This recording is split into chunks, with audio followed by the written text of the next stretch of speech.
Live from the 607, it's the Ocho Duro Parlay Hour, where we're talking everything movies, TV, comics, and entertainment. Join in the conversation on social media with the hashtag ODPH, because here we go.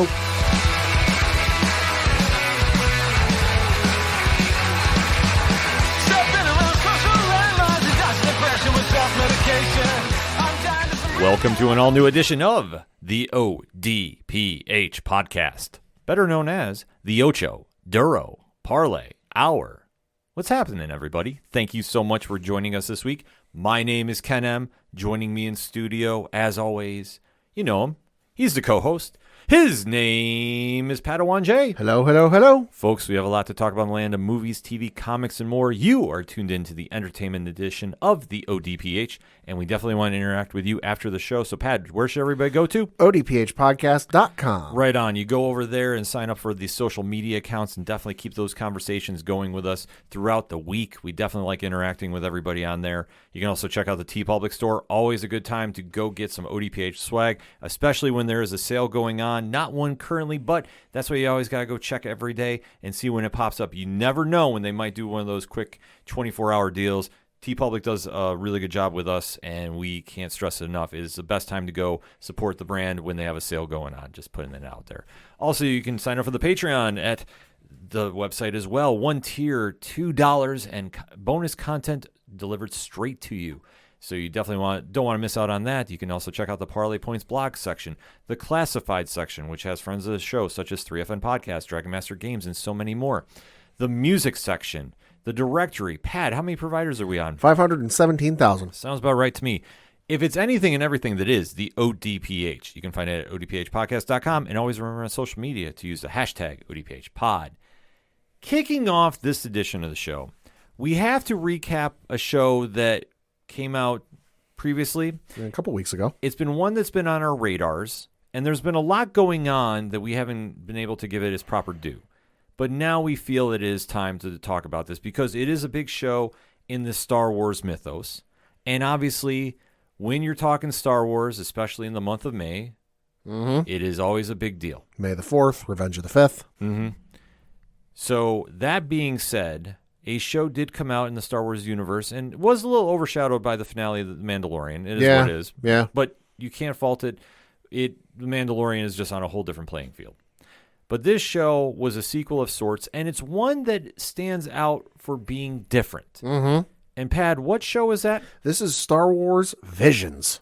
Yeah, so why don't you give our listening audience a little breakdown about what the concept is behind this? So Star Wars Visions is a set of short stories, not tied into the canon at all. So you don't have, this is the nice thing with these shorts is you don't have to be an aficionado of Star Wars, even if you've just seen one of the movies and basically anything through pop culture. If you know enough through pop culture and you've seen maybe at least one of the movies, you'll be fine. You don't need to know what happens in the sequel trilogy, what happens in the prequel trilogy, what happens in the original trilogy. You don't need to have kept up with the comics or the books or the video games or the board games or the trading card game that's coming out. So no, as long as you know enough of what goes on and enough about, who Jedi are, Sith are, the dark side, light side, basically the basics of Star Wars, you can watch this show and I think on some level enjoy this because it's told through the lens of a bunch of different animation studios from all over the world. Season 1 was all Japanese animation studios. Season 2, they decided to open it up. There's still a couple that are Japanese animation studios, but they opened it up to France, England, India, and a whole bunch of others, and it kind of gives them the freedom with not being canon to, hey, you don't have to worry about this story you want to tell and being constrained to, well, you can't show this character. You can't show that character. X, Y, and Z have to happen by the end of the show. No, it's completely free. They can do whatever they want and basically use the universe as a sandbox to tell their own story. It's a very cool concept, and obviously coming out of the success of season 1, we weren't sure if they were going to do a season 2. We thought they were, and then when it was announced, and hearing they were opening it up to a broader audience for the production, I thought was a very cool nod because the one thing is when we always talk about the pop culture audience, it's a worldwide audience. Oh, it is. And the interpretations that fans have all over the world of one fandom is very cool to see, because you don't want to, nobody has the same vision. No pun intended. Everybody has a different interpretation of what Star Wars means to them. Yeah. Or what a Star Wars story would be to them. Yeah. And that brings out some of the best creativity on the planet. And seeing it done in this show format, I think really works. Oh, absolutely. Like you said, we didn't know when it was, if we were going to get season 2. Season 1, or volume 1, I guess, originally dropped on September 22nd, 2021. Volume 2 came out May the 4th, 2023. So about a year and a half. Let's round numbers. But like you said, it's always cool to see different perspectives and different takes on Star Wars. The one that sticks out to me is in the 90s, I want to say, right around the time the original trilogy was getting re-released. There was a manga adaptation of the original Star Wars movies, that it's the story, but it's from an art style that would seem foreign to Star Wars, but it works. And I highly recommend you check it out. Like I said, came out in the 90s, so odds are, unless you find it on eBay, you're probably not going to be able to go to like your local store or Barnes & Noble and find it, but I'm sure you can find it through some other means, ... But no, it's awesome to see all these other animation studios get an opportunity to do this. No, I fully agree, and I think that we need to see more of this in the different fandoms, not just Star Wars. But I think when you bring this vision, and once again, no pun intended, but when you bring these elements to life in your own interpretations, I think that it just really shows about how Star Wars connects with people on just a different level. And same thing with all, I guess, going to all the fandoms. Nobody sees everything the same. No. And seeing just the collective energies getting brought to the forefront, I think is just very cool. I love the concept behind the show, and I want to see more of this throughout the fandoms. Like I say, it doesn't matter if it's Marvel, DC, Star Trek, Lord of the Rings, Harry Potter, you name it. I love seeing stuff like this. And I think that this is why this show just really hits a home run with fans, because we see so much of the same things. That when you do something that's a little left of center, it's going to stand out for good or for bad. And I think in this show's case, I think there's been more hit than miss. Yeah. But that being said, if you're new to the ODPH, first and foremost, thank you for checking us out. Definitely drop a 5-star rating on your favorite podcast platform. It does help the algorithm. What we like to do is give a spoiler-free statement about what we're going to talk about, and then we give a countdown after where we give you fair warning we are going to be talking spoilers. So if you haven't seen the show yet and you need to duck out for whatever reason, we put in the timestamps of each episode, so you can definitely duck out and then pop back in when you've caught up. Otherwise, stay tuned for all the spoiler talk, because we go heavy, deep diving into the shows that we discuss on here. So last week's episode, we gave a spoiler-free statement on this, but we're going to go and give a revised spoiler-free statement right now. So, Pad, what is your spoiler-free statement involving Volume 2 of Star Wars Visions? I loved Volume 1. Volume 1 was such a breath of fresh air for Star Wars that, like, it didn't necessarily need, but it was awesome to see, because for as controversial and polarizing as the films have been, and you got the show, which, people have different opinion. The shows people have different opinions on.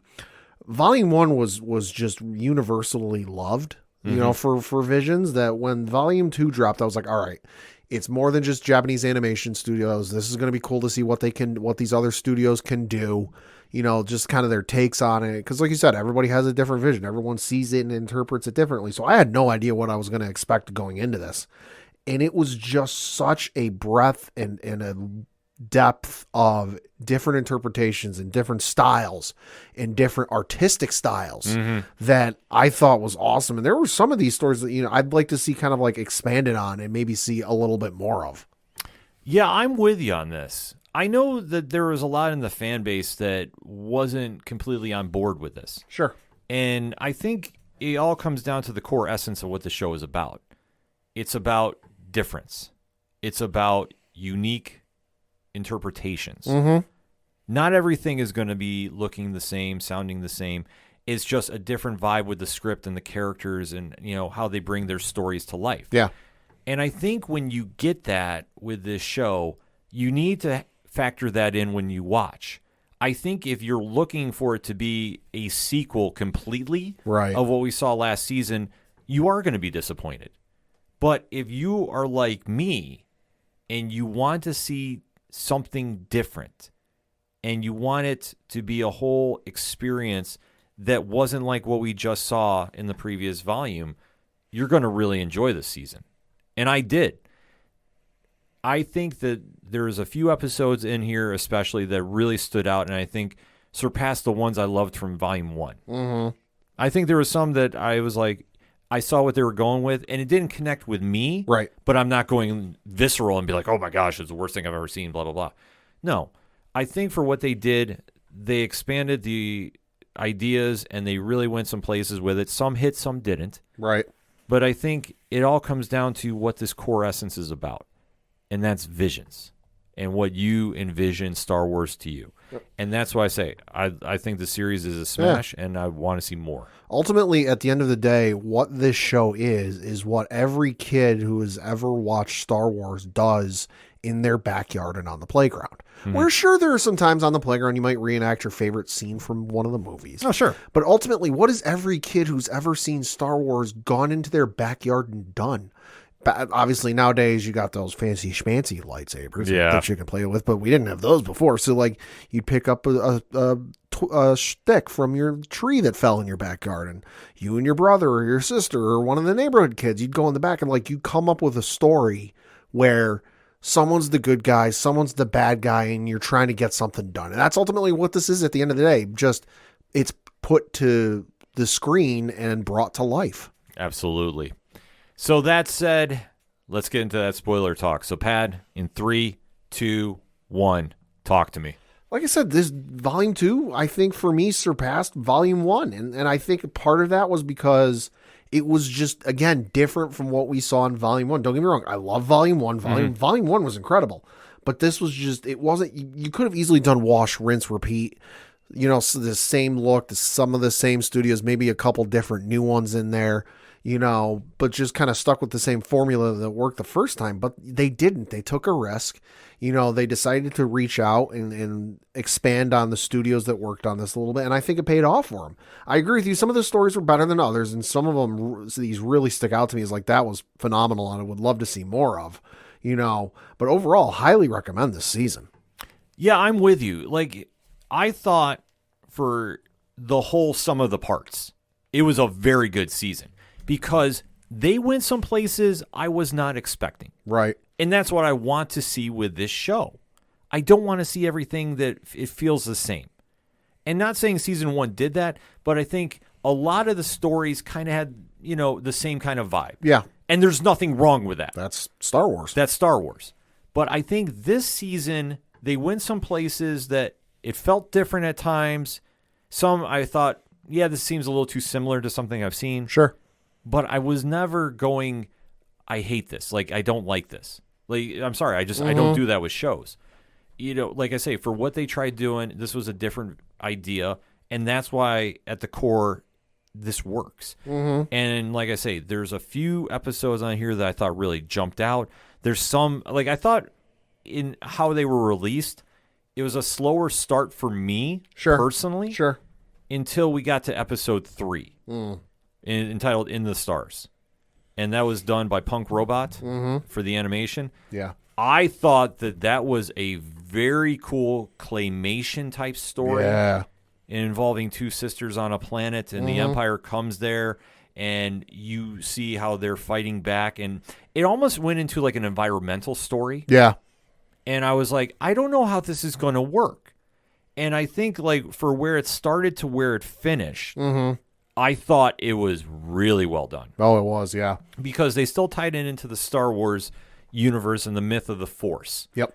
And how it comes to you when you least expect it. And especially with the one character, Kotan, who is taken capture by the Empire, who's destroying the planet for their own, their own wicked ways, and is having the standoff with the one head person of the Empire group. So I think it was just called Officer. Yeah, I don't even know. I don't even know if they said a name. I don't think they did say a name. Like they just referred to him as officer. Yeah. So when you see that standoff going on and like it builds for the entire episode, and we have to remember too, these episodes are short. They're not drawn out. I think the longest one was maybe 19, 20 minutes. Yes, you're right. Yeah, no, it's you can easily do it in an afternoon if you have the day off. Mm-hmm. And I think for where this connected too, like I said, the story moved it started very slow because I think they were trying to show about how the planet was being destroyed, the Empire was coming there, and yeah.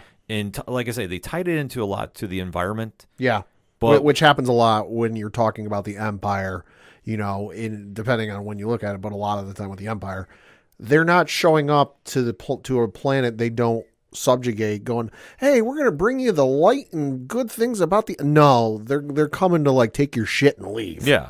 And you see how these sisters fight back, and the one is sitting there and just having to deal with the officer holding her over the edge of the building. Good Lord. Which was a crazy scene going. That was Coton. Yeah. And her sister, Tachina? I think so, yeah. I believe that's how it's pronounced.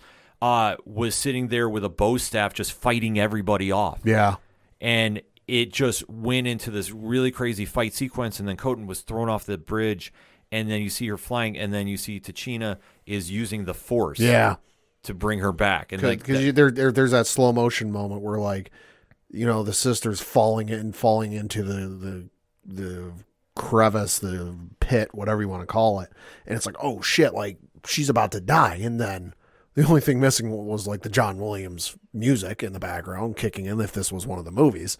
But you just see that moment where she starts using the Force, and you're like, oh my god, yeah, and it played perfectly into the mythos of Star Wars. So like I say, when you see this going and the two sisters are uniting, and then they join hands to unleash the Force to stop one of the monster Empire droids there. Yeah. It plays right into what you love about Star Wars, which ultimately it's good versus evil. I mean, that's how it's just always broken down. Yeah. And even how they resolved it, they still tied it back to the environment because they go to look up in the stars and they find one that they believe is their mother looking down on them, which is something that the one sister was denying originally happening. But you saw that Tachina was, fully keeping that hope alive. And then you see like how they're just resolving that, there is hope in the galaxy. And like I say, it ties back to Star Wars completely. Yeah. So like I say, it was one of my favorite episodes. I mean, Pat, did you have one that stuck out to you? That one certainly stuck out to me. The one that stuck out to me, not necessarily for the story. The story was okay, but just visually, it really threw me for a minute. I'm like, wait, whoa, this is different. Was the first one, Sith, where it's set during the High Republic, so it's 500, 300 to 300 years before the movies. And we meet this girl, this woman on a planet or someplace. It's hard to tell because the characters in this are kind of like fully developed and you see all the drawings in this and that, but nothing in the background is. It's this like abstract art, like you see brief glimpses of stuff, but it's not necessarily, fully developed, which I thought was odd at first, but I'm like, you know what? I'm kind of gelling with this. This is different, but I like it. And it's the story about how she's in the solitude and on a desolate planet. She's got her droid, and they're trying to, and she likes to paint. She's just painting. But ultimately, much like with what happens in Star Wars, as much as you try to escape the past, hello Yoda, hello Luke Skywalker, it comes back to find you. That like you have a destiny. As much as you try to escape it, this destiny will find you. And we come to find out she's a former Sith apprentice, and her Sith master, shows up on the planet, ship, whatever this thing is. And they ultimately end up having this duel, much like we see with the Sith. It's the rule of two, a master and an apprentice. One to cultivate the power, another to crave it. And ultimately with the rule of two, the apprentice has to kill the master. Yeah. Like it's just a part of how it goes. And this is the test, and ultimately, Lola, who is the one in hiding, passes the test and kills the master, and with the master's dying breath goes, oh, well, you're the Sith master now. And she kind of walks away going, well, shit, I guess I am. But then she's like, no, you know what? I'm going to go make my own path. Yeah. The story was super simple and nothing crazy, but just the art style was visually stunning. Yeah. They really took a unique take on this. I know that kind of sounds weird saying, but it's something that they really ran with in a different direction. And I really enjoyed it too. Because like I say, it's something visually we have not seen before mixed in. I mean, sure, the storyline, I don't want to say was simple, but it's very familiar to Star Wars fans. Yeah. But to see how it's presented, like I say, it really stuck out and really jumped out to me. Mm-hmm.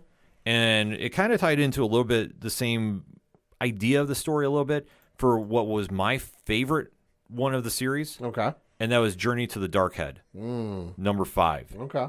And I love the art style by Studio Mirror here, and just really showing about how you have to have a apprentice of the Jedi go and take out a Sith Lord. Right. And just how things have aged, and you're seeing how this one Sith Lord really was just like a unique vision with almost like a symbiotic chain going on too. And just how they had to do the fight off and how they overcome those odds. And you see it ties back into the mythos and just keeps things very simple. But you also see how the one is trying to conquer their anger by doing things the right way. Mm-hmm. And how it plays in there and how the two, he winds up fighting and gets an ally along this way. So you almost see like the Jedi reborn happening here. I thought the animation style from this looked a little familiar, and I looked them up on Wikipedia for Studio Mirror, and no wonder that it looked fucking familiar. Some of the TV series they've worked on: Legend of Korra, Voltron Legacy Defender, Young Justice Outsiders, Young Justice Phantom, Harley Quinn, and some of the films they've worked on: The Death of Superman, the 2018 film, Mortal Kombat Legends, Scorpion's Revenge, Batman Soul of the Dragon, The Witcher, Nightmare of the Wolf, and then also Batman and Superman, Battle of the Super Sons. So no wonder this looked friggin' familiar. I'm like, this animation style looks really familiar, but I was in the middle of binging them, so I didn't stop to look it up. I did not bother to look up either. But the minute you connected with Voltron, that makes so much sense. I'm like, that's why the animation looks familiar. No wonder I love this show. This, this show in general, but this episode in particular. Yeah. Because I love the Voltron show that was on Netflix. So like I said, this worked out perfectly for me. Yeah. So.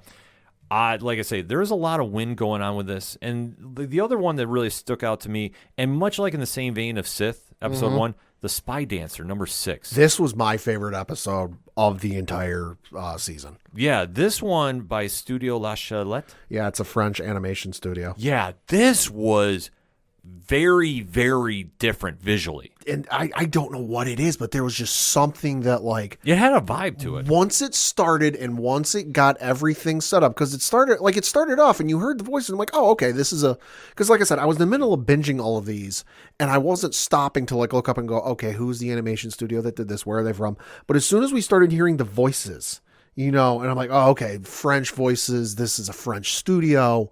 And once you got all the pieces in place and we find out it's this planet with a high-class club and you see the stormtroopers there on their off time, which is admittedly, we see it in the Clone Wars with the clones that there's a bar on Coruscant that they like to go to, and it's like you see in the prequels. They like to go out, drink, and then schmaz and have fun.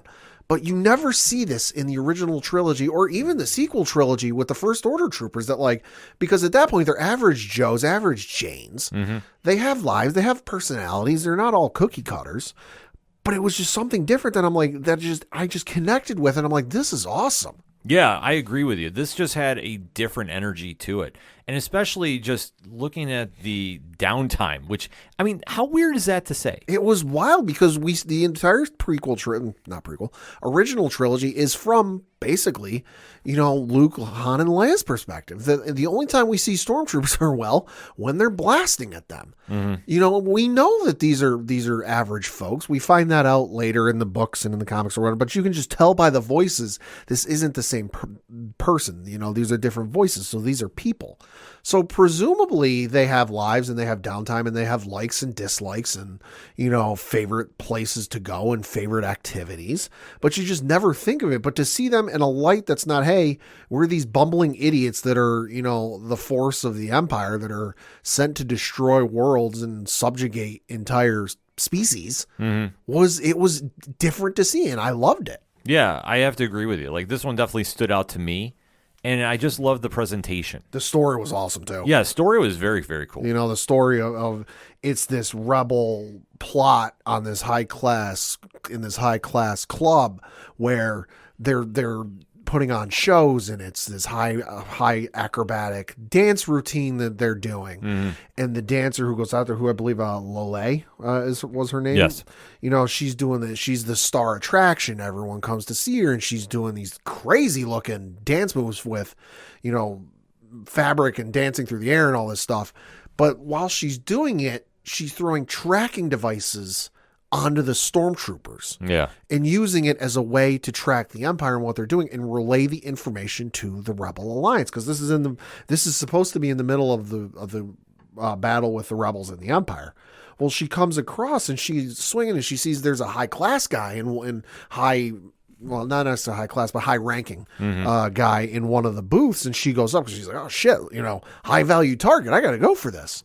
And she gets up there and she sees the silhouette. We don't see the face, but she must have, because all of a sudden it launches into this flashback for her. And it's her past, and she's on a planet, and the Empire shows up, and a child gets taken.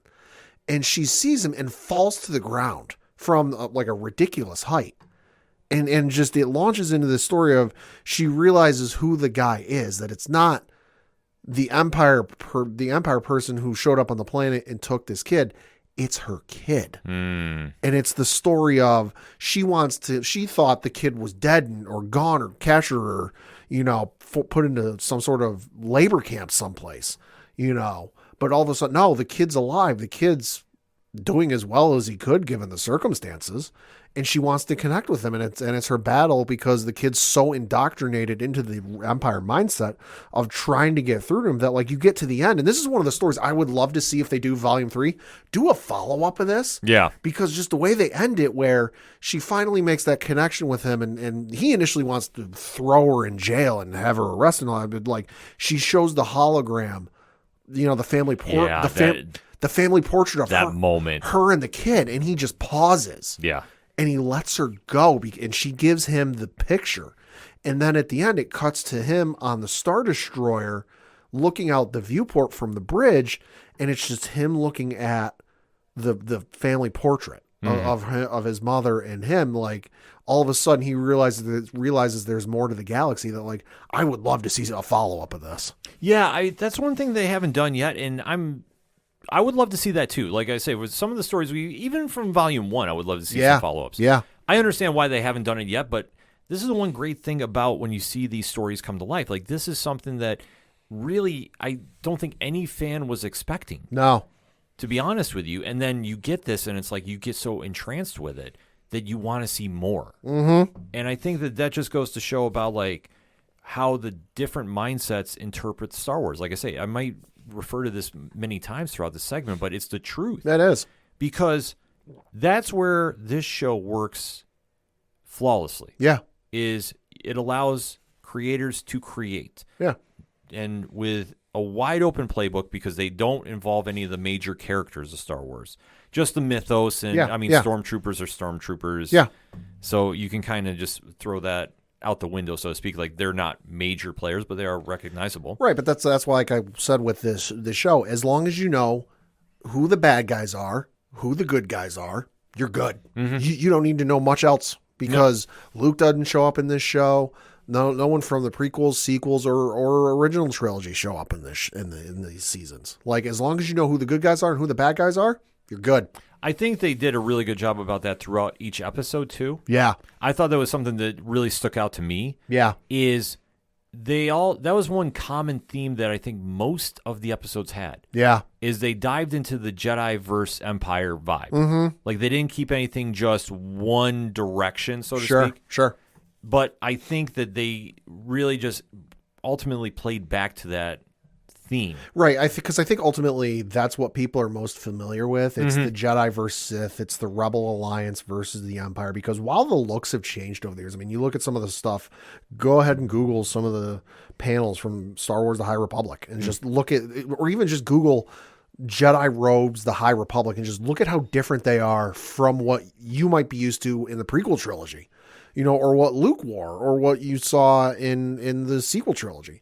But like, as much as things have changed, and as deep and as vast as this galaxy is, with what we've seen from, Bad Batch and some of the stuff in Clone Wars and The Mandalorian and Book of Boba Fett, and what I'm sure we're going to see with Ahsoka, that like they could have gone that route, and we could have seen like some sort of seedy underbelly smuggling ring set on Corellia or something like that, and really gone out there. But like, they kept it to what people know.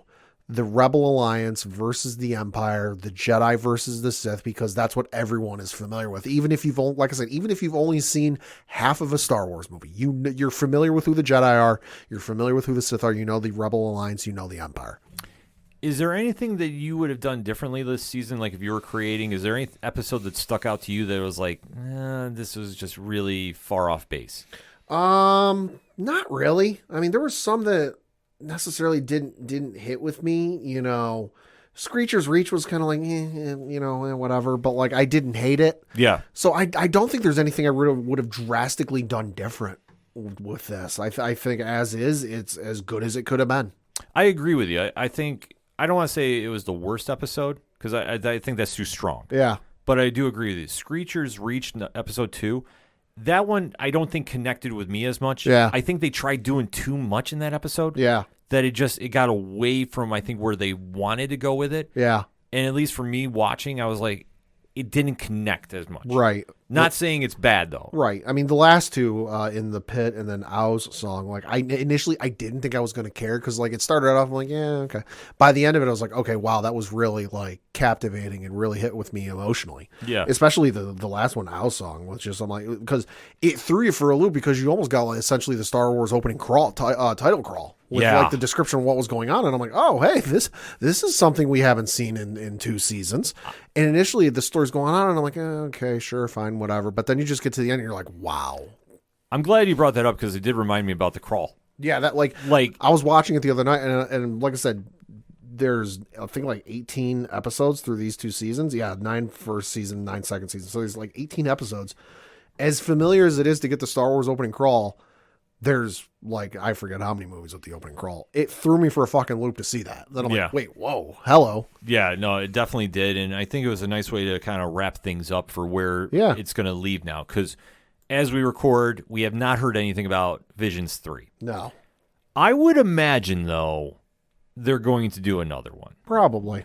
And I can't blame them, if they did. I really can't.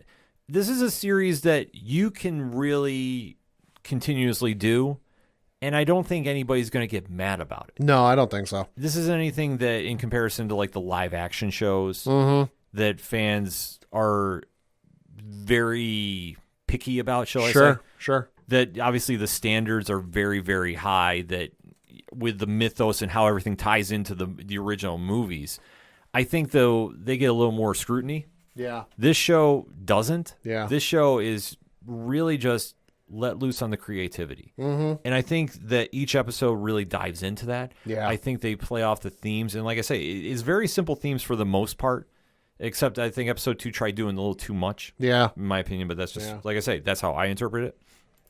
But overall, I think it just really captured what you like about Star Wars, and to see the different art styles, like the abstract. And they've really just barely scratched the surface with art styles and animation studios they can work with. Yeah. There are some that I can think of out there that I would love to see do a story with this. Yeah, I agree with you. I think there's so much more to be told with this franchise that we need to see more. Oh, so you get any of the major animation studios that work on, say, like Attack on Titan, Dragon Ball, Naruto, or in this case, it's Boruto these days. My Hero Academia. Like any of those major animation studios to do a Star Wars story, holy fuck. Yeah, and I think that this show kind of opens that door a little bit. That why not? Yeah. Like, put it out there and see. Will it be an automatic home run? No, nothing ever is. But I think if you do this and you do it well, like these 2 past volumes have been, it opens that door. It gets that talk going. And then somebody is going to be sitting there, wherever they're watching around the world, saying, you know what, I want to take a shot at this. Let me give it a shot. And then you never know. It might get picked up to do it, and then you run from there, and then you show it to the rest of the world. And it connects, because at the end of the day, it's all about appreciating the fandom. and really having your fandom be heard. Pat, final thoughts on this season? Fantastic season. Like I said, as long as you know the bare minimum and the basics for Star Wars, you can enjoy this on some level. Some episodes are better than others, but overall, this is a fantastic season, and it builds off of what worked for season 1. And I sincerely hope they make a season 3, with whatever studios are willing to do it. I do not care. I will watch them all. Oh, absolutely. I think this goes to show when you allow creativity to breathe, you can really grow into something special and something memorable. That's what this show does. It takes in so many different genres and styles and makes it work, all with the same themes that we know and love with this franchise, that you can't go wrong with it. And like I say, some episodes are going to hit with you more than others, but that is just because your fandoms are different. But when it clicks, it really hits, and it's going to be something that I hope they do a Volume 3, and I hope they really kind of keep pushing the envelope of where this creativity can go, because this series is something special. It doesn't get a lot of praise, but it's one that if you're a fan, you're definitely going to want to watch this on Disney+.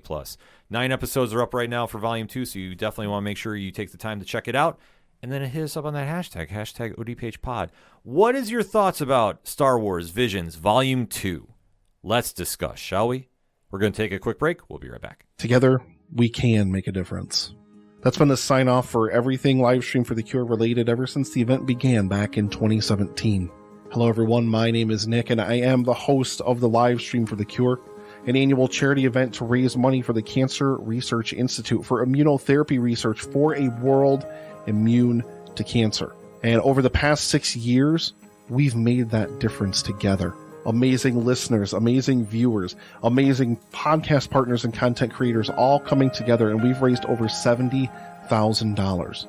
But this year, we're going to make our biggest difference to date, and we're going to raise $25,000 for the Cancer Research Institute. Tune into the event at twitch.tv/livestreamforthecure starting May 18th, as we're joined again by podcast partners and content creators from around the world to help the Cancer Research Institute crush cancer. Together, we will make a difference.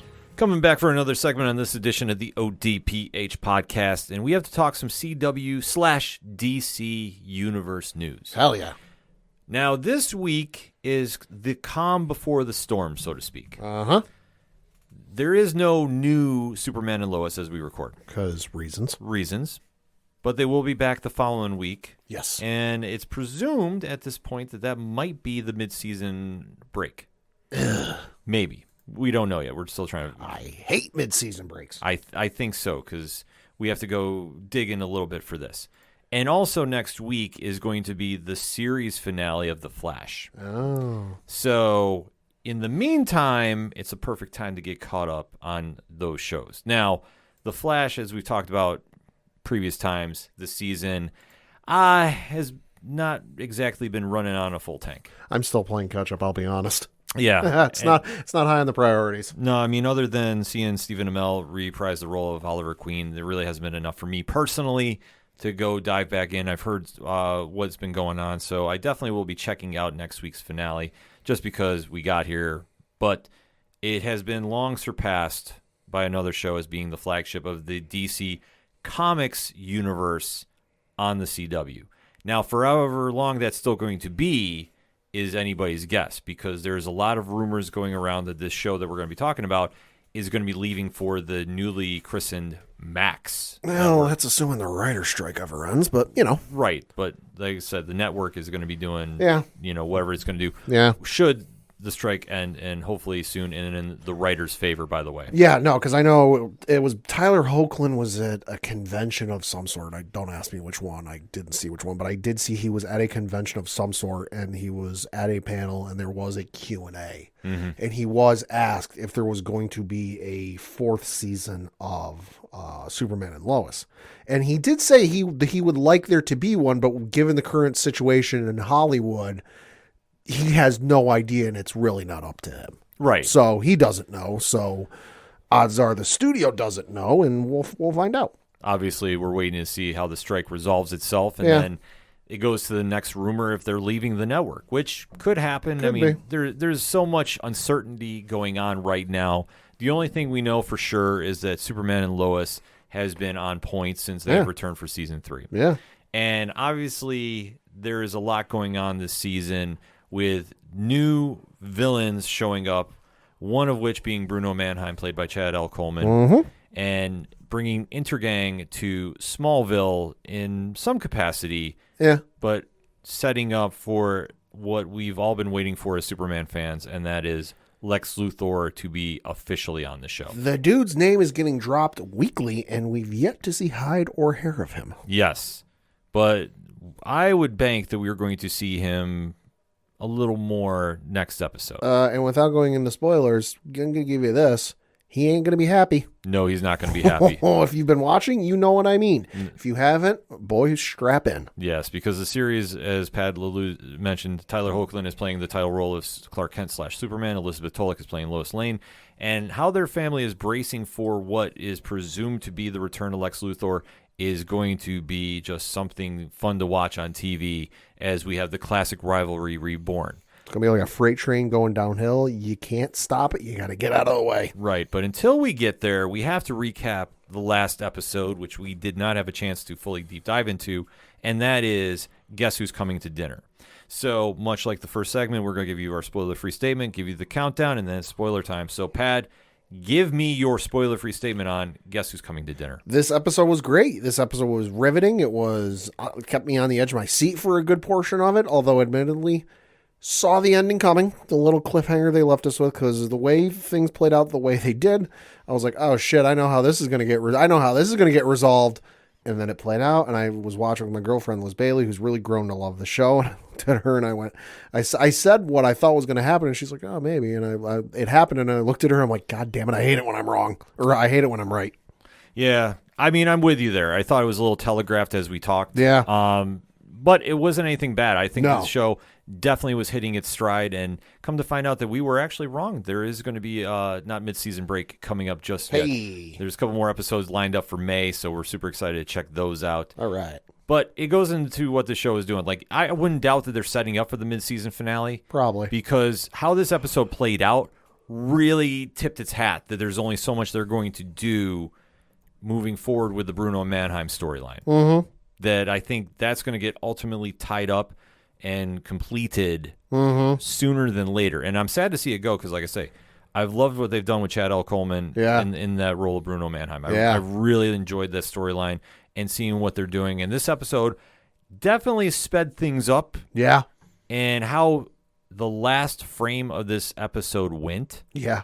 I think they're definitely going to be hitting the gas pedal and speeding to the finish line for the mid-season, because all signs are now starting to point towards Luthor. Mm-hmm. And when he shows up, it's a whole different ballgame. But in the meantime, though, arguably their strongest episode of the season, and there's a lot to break down on this one. So you know what time it is. In 3, 2, 1. Pad, talk to me. Well, I agree with you. It was probably their best episode of the season. There was a lot going on with this. There wasn't any part of this, and I'm like, all right, just move on. Get to the next part. I don't care about this. You know, all the stories and all the plots going on with this were great, you know, and just the way it developed was kind of like a movie in a certain way. I'm not talking like a blockbuster, you know, Avengers Endgame level story where it's like it's a build up in it. But no, it felt like, you know, we're watching a little bit of maybe like a mystery movie with like, we got stuff going on. We're starting to put the puzzle pieces together, and it's starting to come together, and the characters are figuring it out. It was a good build, and I enjoyed it. It was a great build for a subplot that was going on, but how they ended things, that's the big takeaway, because we had a huge reveal, and then that final frame where we're now going back to Bizarro really is setting up for an interesting dynamic heading into, like we touched upon, the presumed mid-season finale. Because, like I say, they usually take a break right around episode 10. Right. So it's not to say it's official. I thought it was just doing the math bias. Right. Because obviously with the show, you know that there's a point where we take that break, we come back in, it starts a new storyline. That's something they've been doing more recently on the DC Universe shows. Right, but the thing that kind of confuses me is they're done filming. So typically with these shows, you know, they're not done filming. They got to let the production get a little bit ahead of where the television airs, the television is. But like it's been done for quite some time. Let me see here, casting, filming. There it is. So according to the Wikipedia page for season 3 of Superman and Lois, filming for the season began on September 6th, 2022 in Vancouver and concluded on March 14th, 2023. So they're done. They've been done for about a month now. So the only thing I can think of is maybe they need some time off just to finish some of the special effects. That's what I'm guessing. And the visual stuff. Well, you would figure with you're now bringing back Bizarro Superman. I hate saying inverse, but you're bringing it's Bizarro. It's Bizarro. You're bringing back Bizarro. You know when Lex Luthor shows up, we're getting the green suit, and you know that's going to be CGI'd all day. Oh yeah. And I'm not mad about that at all. So that'd be wild if it was practical, though. Oh, my God. Can you only imagine? But if they want to take that extra time to put in that special effects, I'm not mad about it. Because, like I say, we didn't really have a lot of special effects for this episode, too. No. Because this one was a little more grounded and really dived into a few stories.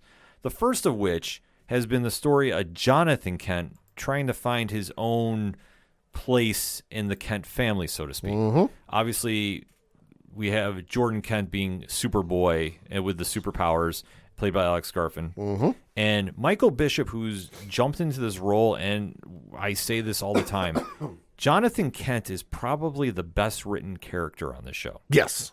Agreed 100%. Yeah, and I think Bishop has been running with the role, too.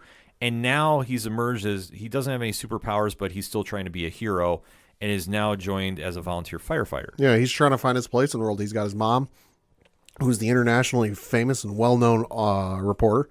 He's got his dad, who's also a well-known reporter, but also Superman. Mm-hmm. Got his brother, who's growing into his own and got his own superpower. So he's kind of, he's kind of the guy that like, oh, I was known for football. Well, he doesn't really have football anymore because they hate him. Mm-hmm. So he's just trying to find his thing. Yeah, and he has a very unique mentorship going on, too, with Kyle, played by Eric Valdez. Because Kyle is, well, you love to hate him. Yeah. Because he finds ways to screw things up left and right. He means well. But it doesn't always happen well. Right. So after Jonathan has been paying his dues and learning the tricks of the trade about being a firefighter, you see that Kyle has now promoted him. Mm-hmm. So now he's a full-fledged firefighter. Yep. So, which is awesome to see. Until they go to an actual fire. Right. And what happens is Kyle gives Jonathan specific orders. Stay by the truck. Stay by the truck. Just observe. Yeah.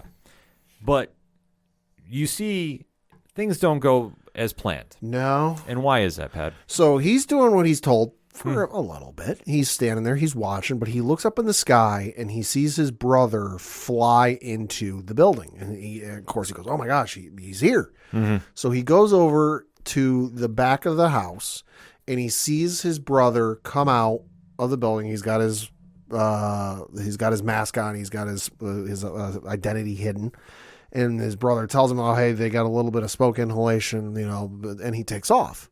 Well, before or a little bit after he takes off,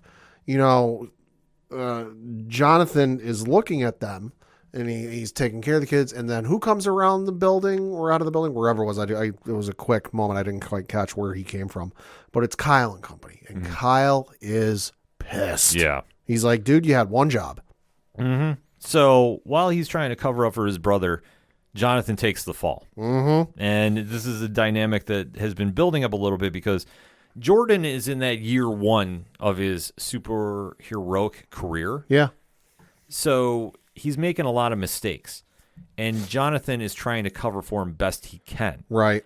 Even to the point where he gets in trouble and he's trying to explain to Jordan, like, listen. I might lose my job because of you. And he's like, I was trying to help. Yeah, because Jordan doesn't get it. He's like, dude, we had it.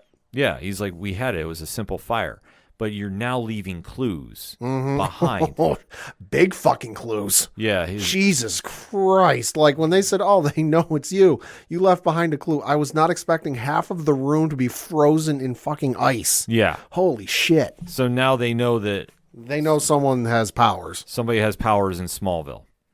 So Jordan is going to have to lay low for a little bit, but as we've seen over the seasons, he does not do that well. Yeah, he's a teenager with hormones. It ain't going to work well. Right. Meanwhile, you have another teenage story going on too, and that has been the story of One, Natalie Irons, played by Taylor Buck, who's been great in this role, and now has started dating the mysterious Mateo, who she met at the party earlier in the season in Metropolis. Which Spence Moore plays Mateo, and he does a great job in the role Yeah. because they're trying to make things happen. And at last episode, Mateo was talking to his parents. He and what's her name again? Natalie, thank you. Went to the movies and they had a great time, and he's really in love. And he goes and meets his parents. And he goes, "Oh, I think I found the one." And his parents like, "Whoa, hey, whoa, what do you mean the one? We got to meet this girl first." Yes. And that sets up the whole dinner. It sets up a whole dinner, but we find out that Mateo's parents are Bruno Mannheim and Pia. Mm-hmm. Which, kudos to you. You called it. Yes. It was just it was a little telegraphed, but I'm not mad about it, though, because it makes for a lot of drama. Because the one thing is that a lot of fans forget, and even when I talk to online, this is not the John Henry Irons and Natalie Irons from this timeline. Right. The John Henry Irons from this timeline is dead. Yes. So Bruno Mannheim was responsible for that death. And he doesn't understand the whole concept of multiverse, and that, although admittedly after last season he should have at least some idea. But regardless, he doesn't understand the whole concept of multiverse, and that this is a different universe's John Henry Irons. And all he sees is, oh, the guy I killed is now back to life. What the fuck? Now I got to do this again. Yes. God damn it. Yeah. So this turns into a whole weird dynamic. And like I say, anytime we see Wally Parks on the show, obviously he adds something to this. One of my favorite characters on the show is John Henry Irons. So while the dinner is going on and everything is, it's your typical first time meeting your boyfriend / girlfriend's parents, embarrassing stories are getting told, and they're having a good time. Along the way, John Henry Irons finds out who Mateo's parents are. Yeah. And he goes, "What the shit? I'm not happy about this." And he shows up and goes, "We need to leave." To which Bruno Mannheim goes, "What the fuck? I thought you were dead." Yeah. So it makes for a very interesting dynamic, but you knew it was going to play out like this. And like I say, I'm not mad this was telegraphed. No. Because this was natural. The powder keg was there. It was lit. It just needed to blow. And, well, it blew. Mm-hmm. So we do see Bruno Mannheim unleash his anger on John Henry Irons. Mm-hmm. That you see that he is now trying to kill him yet again. Yeah. And the suit has to come flying in and save him. So like takes forever and a goddamn day to get there. Yeah. Holy shit. But it still plays out very, very cool. Yeah, it does. So you see that dynamic is going on, and then you see Pia is unleashing her powers. To like the nth degree, like as far as her limits will take her. Yes. Because she has been somebody that is just as mysterious as Bruno Mannheim. Yeah, because you got to remember the first time we meet her is when Lois is in Metropolis for her cancer treatments. Mm-hmm. And we meet her just as another person in this hospital going for cancer treatments like is average and every day. But as we go along in the season, like Transformers, there's more than meets the eye. Yes, so we see her now is unleashing her powers on to John Henry Irons. Goddamn, girl, you've been holding back. Yeah. That was insane. There's a crazy sequence going on, too, where Superman has to make the save. Yeah, because like an emergency rescue beacon or whatever it is gets tripped and he flies off there. Yeah, because for the majority of this episode, he and Lois were focusing on the background of Bruno Mannheim. Right, because after all the years of trying to get the records the DOD has on Bruno Mannheim, her dad finally came through and showed up to the house with like boxes on top of boxes full of technically classified information on Bruno Mannheim that it was taking Clark, Lois, and Chrissy all going through together to sort through. So they've been a little tied up for most of the episode. Yeah, because they've been literally trying to dig into Bruno Mannheim and really find out what his true motives are this entire time. And this has been a case that Lois has been trying to work on for years. Because while he's playing the doting husband that has the cancer treatment center going very well and is helping out rebuild, the suicide slums and all this other stuff, it's not passing the smell test for Lois. Right.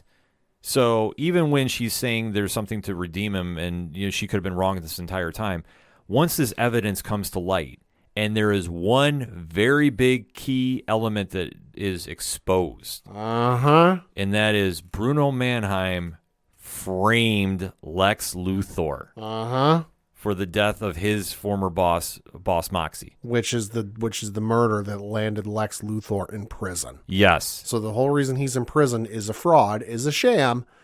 Oh shit. Yes, because we find out that Pia's powers had something to do with it. Uh-huh. So that's what tips Superman off that he is now keeping an ear out. Here's John Henry Irons is struggling to take out Pia, and it leads to this great sequence going on where ultimately Pia is still not at 100%, and her body gives out on her. Chemo takes a lot out of you. Yeah. So Superman winds up cutting the deal, so to speak. I'll take her to the hospital because she has to go right now. Otherwise, she's going to die. Right. Well, she's going to die. He's partially deaf because when he flew into this, he stood between Pia and John Henry Irons and took the full force of the blast. So he's partially deaf in both ears at this point. Bruno Mannheim is so confused at what to do. He doesn't know whether to freak out and start killing everybody or to like rush and come for Pia. And that's when Superman goes, hey, she needs a doctor. I'm the only person who can get her there. And Bruno just kind of motioned like, yeah, go. And he grabs her and takes off as fast as I've ever seen him move. Yeah. So he's taking Pia to get emergency help. You see John Henry Irons, who is still shaken up from what has happened, fly away, but he takes Natalie with him. Because at this point, the sirens for the police are showing up because, well, they made a fair bit of noise. Yeah. No pun intended. Right. So they take off. Mateo basically disowns his parents.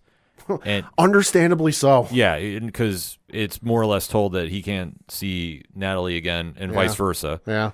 Just by the actions that have transpired. And you do see like the parting montage of him arguing with Bruno about what has happened. And that you've been the head of Intergang, like the secrets are now coming out. I thought you were this upstanding dude who started a cancer, helped start a cancer institute and was raising the suicide slums into this like era of prosperity. No, you're just a piece of shit. Yeah. So it kind of just all falls into play with that.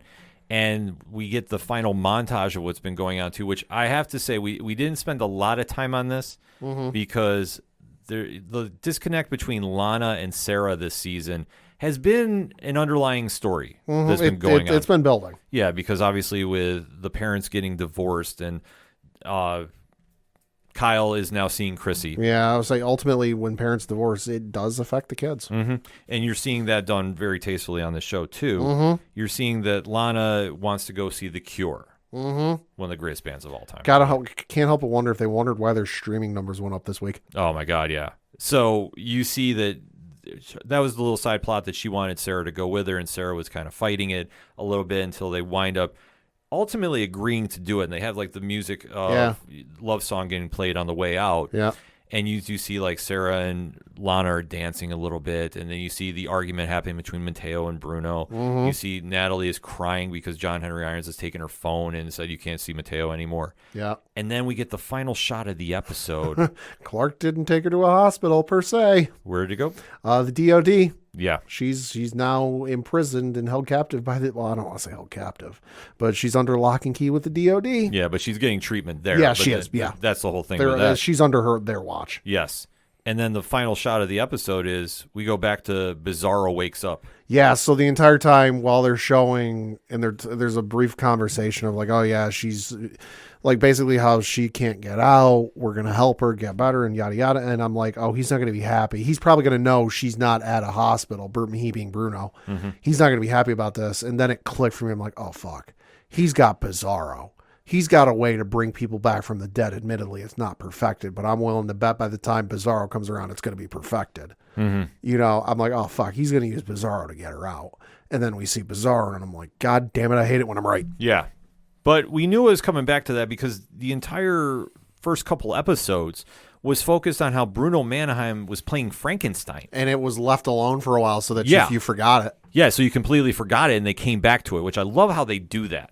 Because it wasn't something that was a forgotten plot point per se. Right. But they were waiting for the right time to bring it back.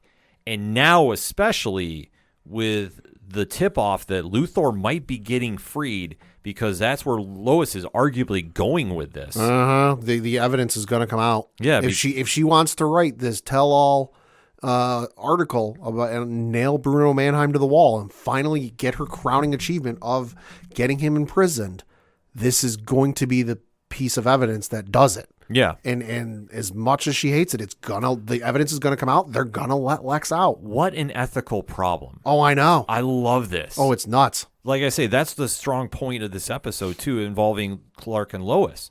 Because you have the ultimate Boy Scout, and Lois, too, does things the right way as well. Yeah. And now you've now realized your worst enemy is wrongfully imprisoned. Uh-huh. What do you do? The damning bit of evidence is going to help your worst enemy. Yeah. Because they're not going to sit on this. They're going to expose it. You're damned if you do, damned if you don't. And now you have a Luthor that's been in jail for, 15 years? 20. 20 years. 20 years, I believe. Now coming out, and we know LexCorp is still running. Yep. Like, they've shown the planes. They've shown different Easter eggs throughout the series. Yeah. So it's not to say he's not going to come back and resume his role as the CEO. Yeah. But that's where things get really interesting. And he's going to be pissed. Oh, yeah, because he's going to be looking for Bruno Mannheim. Uh-huh. And I want to see that. My only fear with with their story is Bruno's going to get taken out super quick. I hope it takes a few episodes and you build it off almost like as a crime war in Metropolis and bring it to Smallville. You know what I could see happening? I could see a scene happening where Clark finally goes to confront Bruno and he wants to fight Bruno.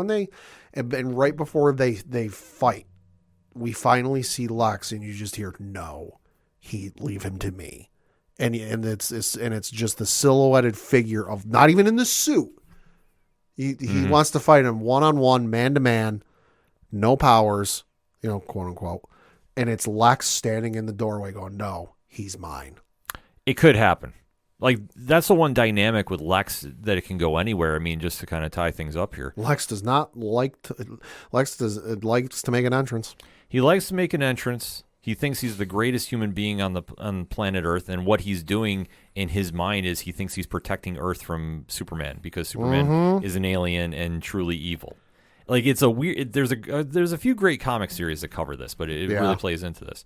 But there's one other story point with what's been going on with Bruno Mannheim and Lex that we haven't touched upon, and I wonder if they're going to go this route. Bruno's been experimenting with Superman's blood, right? Yes.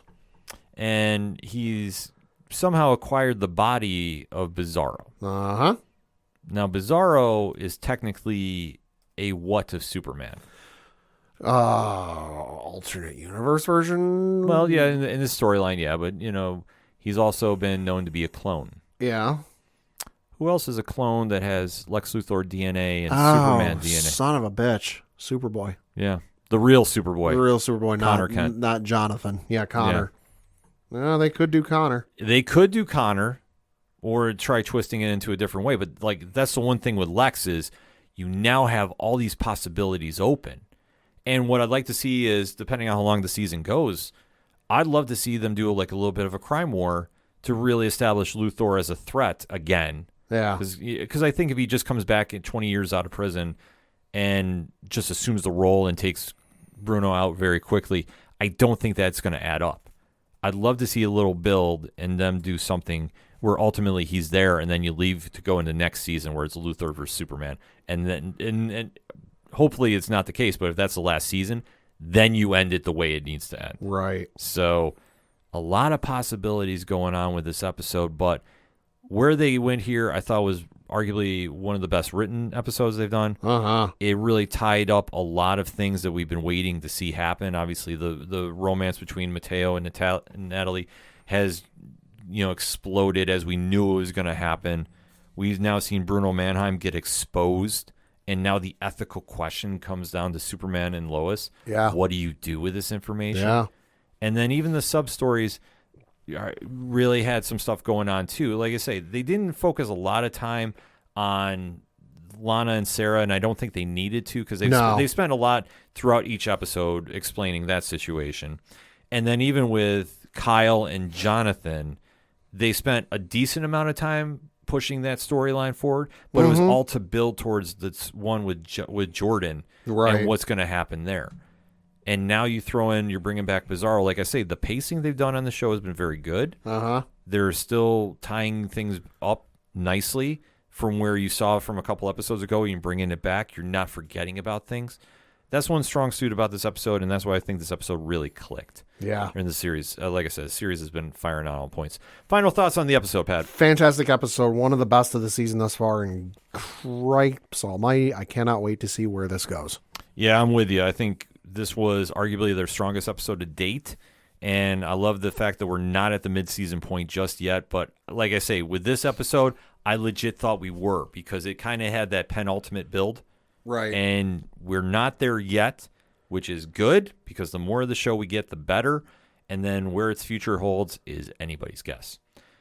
Until then, though, folks, hit us up on that hashtag ODPHpod. What is your thoughts about the latest episode of Superman and Lois entitled Guess Who's Coming to Dinner? We want to hear your thoughts going into next week's episode. And then even if you have something to say about the Flash series finale, I know we're going to talk about that a little bit next week, but we definitely want to get some thoughts in beforehand. So if you got some, let us know. We're going to take a quick break. We'll be right back.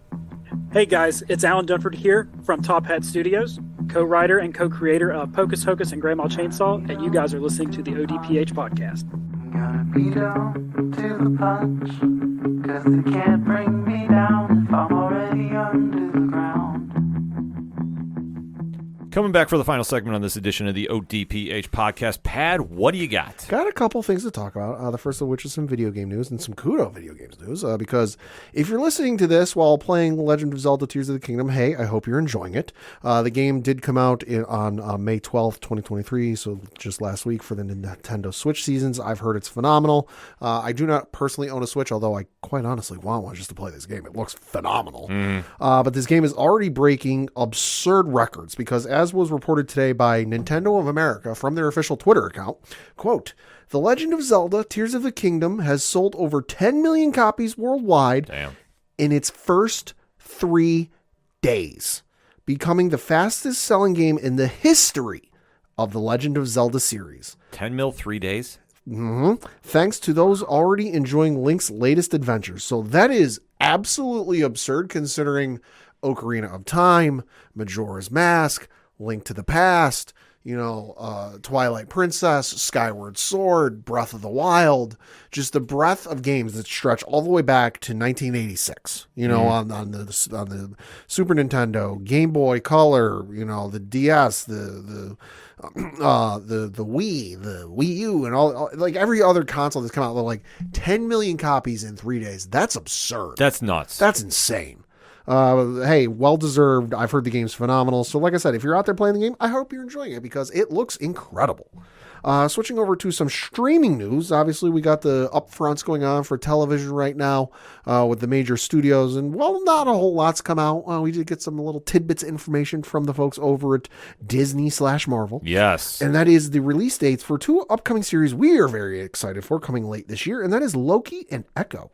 So, reading from Marvel.com, it says, quote, "Today, during Disney Plus's 2023 Upfronts presentation in New York City, Kevin Feige, producer and president of Marvel Studios and chief creative officer, provided a new look at 3 upcoming series on Disney Plus, starting with Secret Invasion arriving June 21st, along with announcing new release dates for Loki and Echo. Loki Season 2, October 6th. The second season of Marvel Studios' Loki will arrive on Disney Plus on October 6th, 2023, picking up immediately where Season 1 left off. During 2022's D23 Expo, star Tom Hiddleston teased that viewers will find Loki in a familiar but strange place. Loki is back at the TVA. He's had a very difficult confrontation with Sylvie, and Mobius and Hunter B-15 don't know who he is. Only time will tell what happens next. Echo, November 29th. Marvel Studios' Echo will arrive on November 29th, 2023 on Disney Plus, with all episodes dropping onto the streaming platform that day.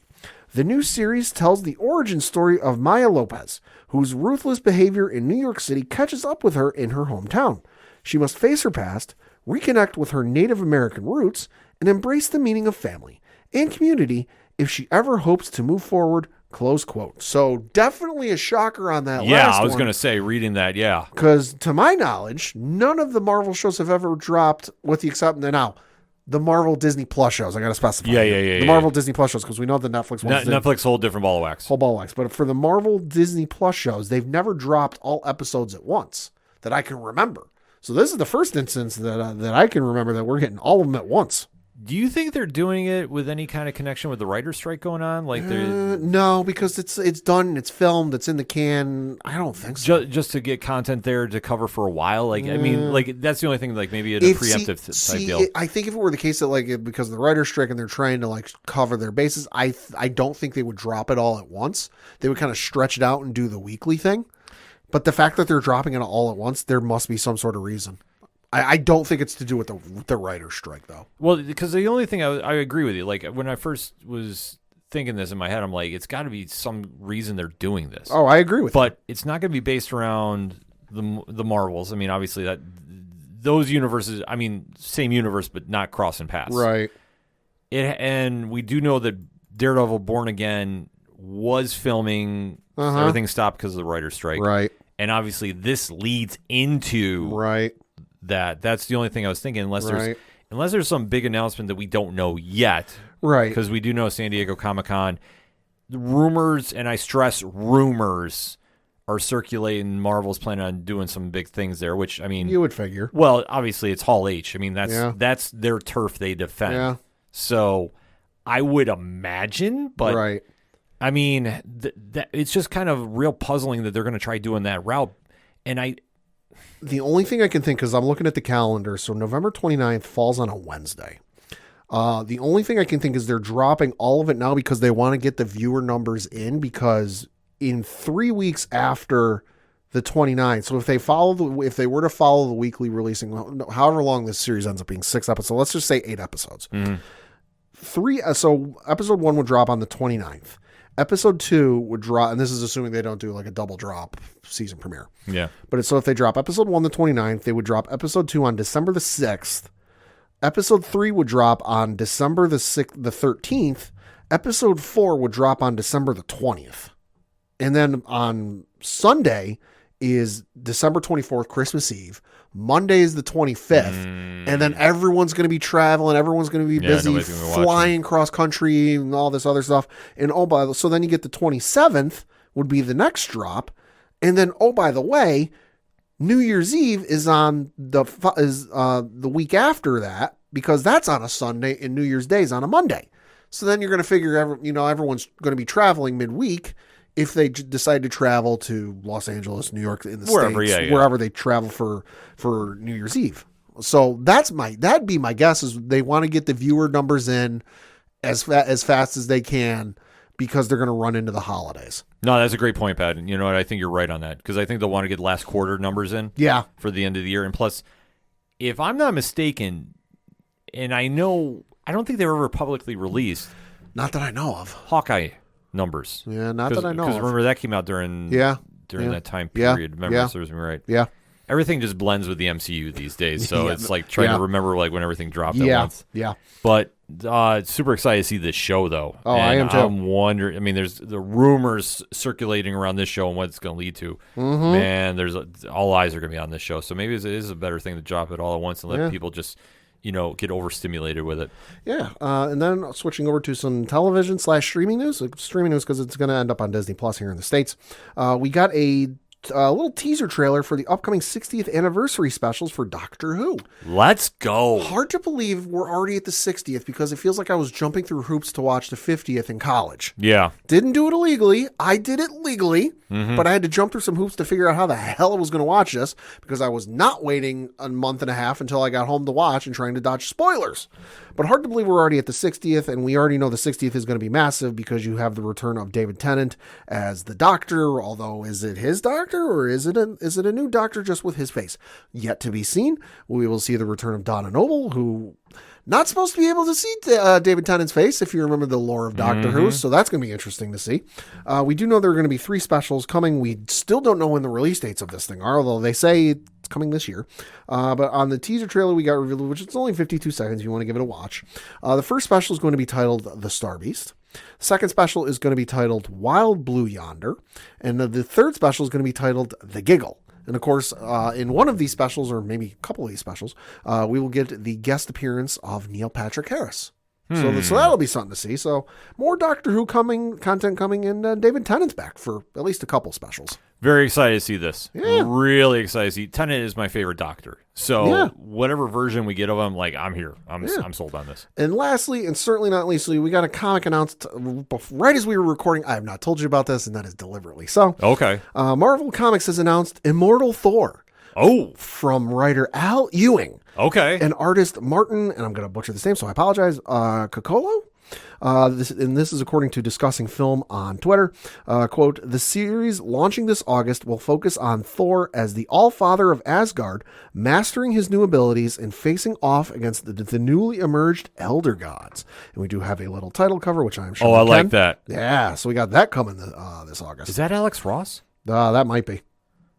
That cover is a sweet cover. It's got an Alex Ross vibe to it, so it could be. That does feel like that. Holy smokes, man! So that came as we were recording. Man, dropping those bombshells on me, Pad. Yeah. You know what, Thor? The comics don't do the movies justice, or I should say vice versa. The movies don't do the comics justice. Right. Marvel has always really taken its time over the past few years to really make Thor into like such a must-read book. No matter who's taking it. Al Ewing is a great replacement coming in. I mean, you talk about Jason Aaron's and Donny Cates and like everybody's taking the runs with the Thor like mythos. Like this is going to be one that I am super excited about, man. Like I say, completely throwing me off about this. Mm-hmm. And it's good to talk about some good things with Marvel Comics right now. Oh, shit. Because kicking off my jurisdiction here, I guess, of one-shots, and Pat is going to chime in too. Listen, let's just rip the Band-Aid off. Let's go. Yeah. So it was revealed from the folks at Marvel and also Entertainment Weekly that we found out what the big revealing shock is going to be in Amazing Spider-Man issue number 26 coming later this month. And reading from the article on entertainmentweekly.com, it says, and I quote, over the past decade, Ms. Marvel, a.k.a. Kamala Khan, has risen to become Marvel's most iconic new superhero. Originally created by writer G. Willow Wilson, artists Adrian Alfona and Jamie McKelvey, and editor Sana Amant, Kamala headlined her own solo comic for years, became an Avenger in no time, and now stands shoulder to shoulder with the likes of Spider-Man. She's even made her way into the Marvel Cinematic Universe, with Iman Vellani playing the title character in last year's Ms. Marvel series, and reprising the role on the big screen in The Marvels later this year. It may come as a shock, then, to learn that she's going to die. And yet, Entertainment Weekly can exclusively reveal that's exactly what's going to happen in the pages of Amazing Spider-Man number 26 later this month. Marvel has been teasing that a big death is coming in the issue. Peter Parker is certainly no stranger to death, having lost his Uncle Ben in the first story and watched his girlfriend Gwen Stacy killed by his arch enemy in one of the most iconically devastating moments in superhero history. Even Peter himself died in the alternate Ultimate Universe that allowed Miles Morales to flourish in his place. So when Marvel began teasing a major character death in the upcoming issue Amazing Spider-Man number 26, comic fans knew to expect the worst. But Kamala has become an important part of the current Spider-Man comic run by writer Zeb Wells and artist John Romita Jr. As a civilian, she interns at Oscorp to keep an eye on the supposedly reformed Norman Osborn, the former Green Goblin. As Ms. Marvel, she helps Spider-Man protect people and stop villains. Unfortunately, bravery and heroism can be dangerous. So then they include a couple of photos in there, but the article goes on to say, Kamala's status as Marvel's most visible Muslim superhero and her ongoing MCU spotlight make this decision especially shocking, but Marvel is not making it lightly. Later this summer, the publisher will release a special issue focused on the impact of Kamala's death. Fallen Friend, The Death of Ms. Marvel, will show the other heroes of the Marvel Universe gathering to remember her. The issue will be written by 3 writers who each have a history with Kamala. Wilson, one of her original creators, Saladin Ahmed, who wrote the most recent Ms. Marvel ongoing comic series, and Mark Waid, who wrote her in Avengers and Champions. Look for that special issue to hit stores July 12th. Close quote. Okay. So, where do you want to start with this, Pat? Why? Exactly. I am going to say this on record. I don't get this. I don't either. This has nothing to do with the storyline. I mean, Pad, you've been reading this since. I mean, you read the Zeb Wells run quite often. Yeah. I don't get this. I mean, she's been featured in that, like the article says, she's been keeping an eye on Norman Osborn because, they don't entirely believe he's reformed. So, contingency plan. And there was a panel in one of the recent issues where Peter went to Norman for help to get back into the alternate universe to save Mary Jane. And Kamala found Norman experimenting on things and saw after the fact Peter had left. She didn't see Peter and she didn't see Norman helping Peter, but she saw Norman experimenting on things. Now, there is in the Entertainment Weekly article, if you want to see it, I'm not going to go into details of what it is. I'm showing Ken. There is a photo included that does appear how she's going to die, or at least what's going to cause her to die. If you've been reading the issues, you kind of have you have an idea. You have an idea what's going to happen. The thing that just doesn't make sense to me is she's not real close with Peter. Yeah. She knows him and they're friends, but like they're not close friends. If it were, say, like, and God, this would be ballsy. Like, if it were Miles, I'd be like, shit, like, that's a bold strategy. Like, but this one I did not have on my bingo card. Well, the thing that doesn't make sense about this is, one, she has a very high profile right now with the MCU and cinematic universe is where got a movie coming. So she's one of Marvel's most popular characters. Yeah.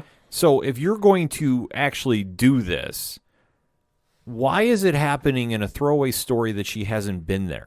Yeah. Like, in my opinion, this feels just like a clickbait shock move. Yeah. This doesn't really gel as part of the story. It feels like one of those daytime soap opera drama deaths that's like meant to shock and awe the viewers. They're like, oh my God, I can't believe they killed this person. But then in like 6 months' time, it's, oh my God, somehow, because I remember being a kid and watching some of these shows with my mom, and at the young age of like 6 and 7, and being like, yo, wow, that person's quote unquote dead. And then like 5-6 months later, there they are again. Like, wait, how the hell did this happen? Like, what? Like this is what it feels like. It feels like a soap opera drama style death where it's meant to shock and awe, and then in 6 months' time, she'll be back. Well, that's the whole key point, and I'm glad you brought that up, because I, for one, don't buy it that they would keep her dead for any long amount of time. They'll keep her dead until September, October. Yeah. Long enough for it to have an impact and to get some stories out of it. But then when it comes to in the run of the comic will end, but then when it comes time to start doing the heavy promotion for the movie, the comic line will get relaunched. She'll get brought back from the dead in some sort of special issue. And that's and then we'll go from there. Because as is typical with Marvel, whenever they've got a movie coming out, the corresponding comic run will get a push. Oh, yeah. They did it with Eternals. They do it with did it with Guardians of the Galaxy. Yeah, they do it with everything. Even Inhumans, for as god awful as that was on TV, Inhumans got a little bit of a push when that movie was getting, or I say movie, the TV show was getting ready to come out. It's their bread and butter. I'm glad you brought them up too, because this is why I think they're doing this. And bear with me. This might sound like a wordy rant, but just bear with me. If I lose you, jump in. What is Miss Marvel in the comics? She's an Inhuman. Right. Since mutants have now come back into prominence. And I'm pretty sure they've shot the Inhumans, metaphorically speaking, off into another universe. Exactly. Like they're not, correct us if I'm wrong, #ODPH pod, but I don't think the Inhumans are even in, with the exception of like some of the main ones. Black Bolt is probably the one that's... Black Bolt, a couple of his other family members might be around from time to time, but like the bulk of the Inhumans are probably, I think, are off in some other dimension. Yeah, like they're non-existent. Metaphorically speaking, they got shot off into the sun. Yeah, pretty much. I mean, they're just non-existent right now in the comics. So you now have hype coming around the Mutants movie, whatever, the X-Men movie, like right. whatever they do. It's going to be for the MCU. Well, what better way to transition Kamala Khan in the comics universe than have her go from being an Inhuman to a resurrected mutant? And I can't believe we were talking about this off air with Brian Wayne when we were recording the sports show. I can't believe I didn't think of it. What did they, spoiler alert, what did they call Kamala Khan in the television show? Da-na-na-na-da-da. Mutant. Yep. They're lining it up with the cinematic universe. They telegraphed it completely. So I guarantee you Convoluted way to do it, but hey, okay. This is a chess move because they put it out there. Nobody has translated this until recently. Because I know everybody we've talked to amongst our content creating friends on podcast, comics, Twitter, and other sites have all said the same thing. Oh, yeah, you're just killing her off to bring her back as a mutant. Yeah. And you know what? I fully agree. Yeah, that's what it's going to be. That's what it's going to be. She's going to go to Kroka, and then before anybody hits up, well, it's different within humans and mutants. Trust me, they'll find a way to do it. Yeah. And she'll be the face of the new X book that they're going to start pushing in October. The only person who's ever stayed truly dead, and that's because there would be holy hell to pay, is Uncle Ben. Yep. Ben Parker is the only one that has stayed dead. Mm-hmm. And we're talking dead. We're not talking like clones or spectral figures. Jean Grey? Like dead. How many times she come back? Oh, God. Wolverine. Yep. They made, I remember about 10 years ago now, they made a whole spectacle that they were going to kill off Logan. Mm-hmm. They were going to murder Wolverine. And I remember picking up the issues because admittedly, the covers of those issues were rather cool. That they were they were like holographic and they made them real spectacle. You know, they encased his entire body inside and out in adamantium. Mm-hmm. They made it pretty goddamn definitive that he was dead. About 6 months later, they brought him back. Well, yeah, I mean, that's the whole thing. When you have a character this popular, they're not going to stay dead.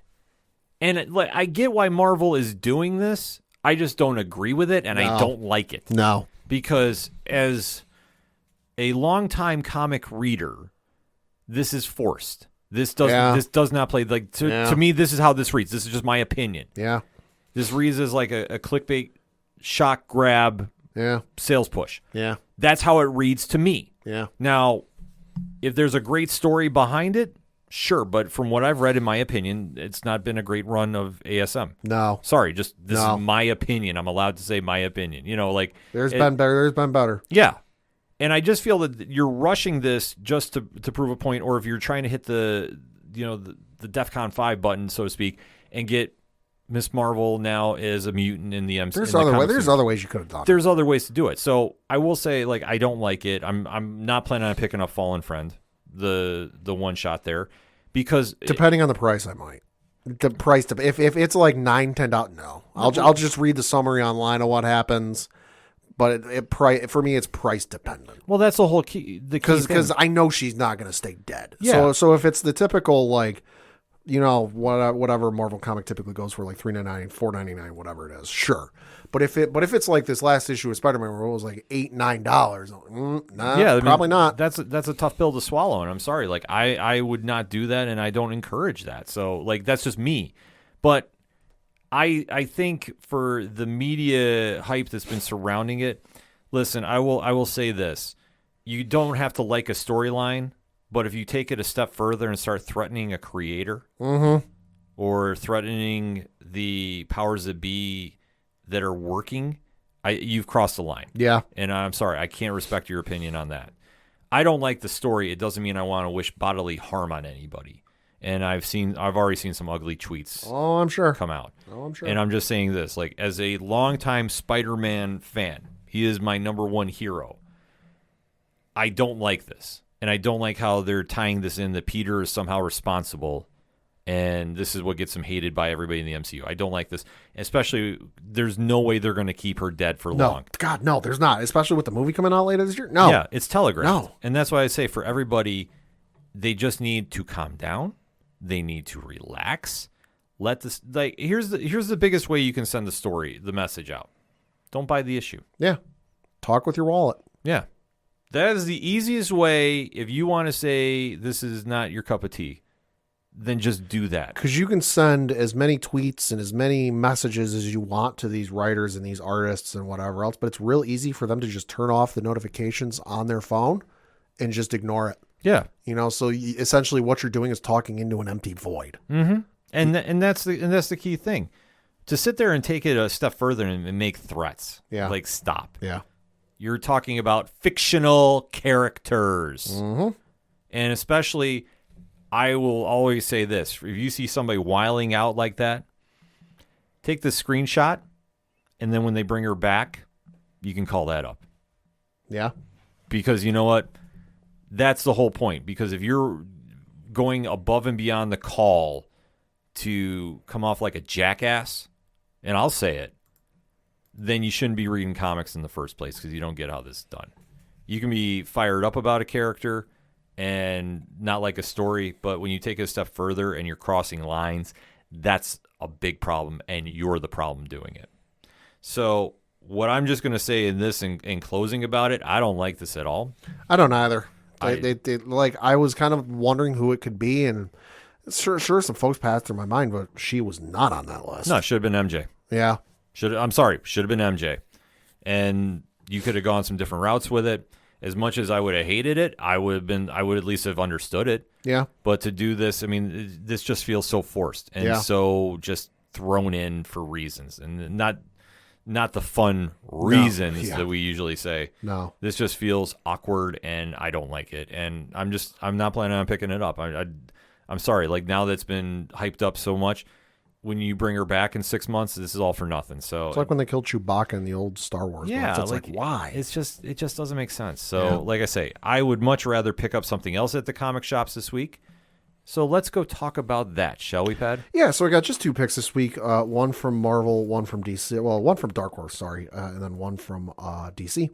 So from DC, it is Superman issue number 4 from Joshua Williamson. In the description of this is introducing the Kryptonite Claw with a K. Superman is vulnerable to kryptonite, but what happens when other dangerous superhumans are exposed to it? If Superman wants to stop Metropolis's newest enemies, he must uncover Lex Luthor's secret past. So that's going to be awesome to read. And then also from Dark Horse, you've got Star Wars: The High Republic Adventures, The Nameless Terror, issue number 4. This one from George Mann. And the description of this is: deep within the ruined spaceship, the secret of the Nameless is finally revealed.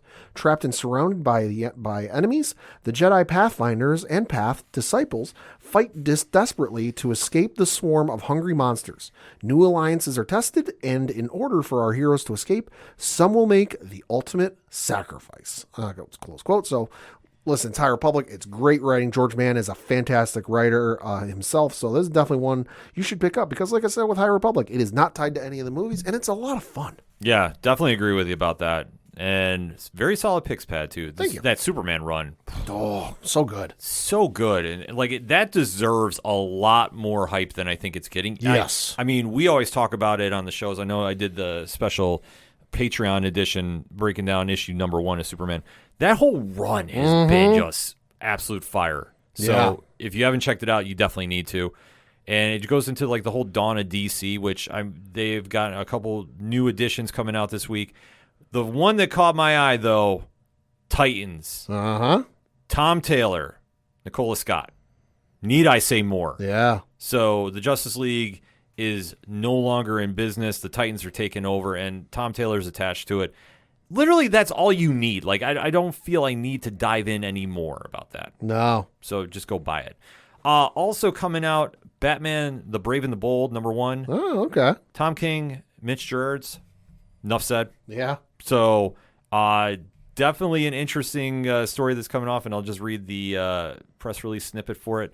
Coming off the spectacular success of Batman One Bad Day, The Riddler, the Eisner Award-winning team of Tom King and Mitch Gerards reunite for a horrifying 4-part retelling of the first bloody clash between the Joker and the Batman. Oh, Christ. All I need. Yeah. I don't need that much in my life. That's all. The only snippet I need to read, let alone there's more stuff going on. So that is going to be definitely one to be talking about this week. Over on the Marvel side, like, listen, my anger for Amazing Spider-Man 26 is there, but we don't need to dwell upon it anymore. I'm going to spend my time talking about something else I'm really excited to talk about.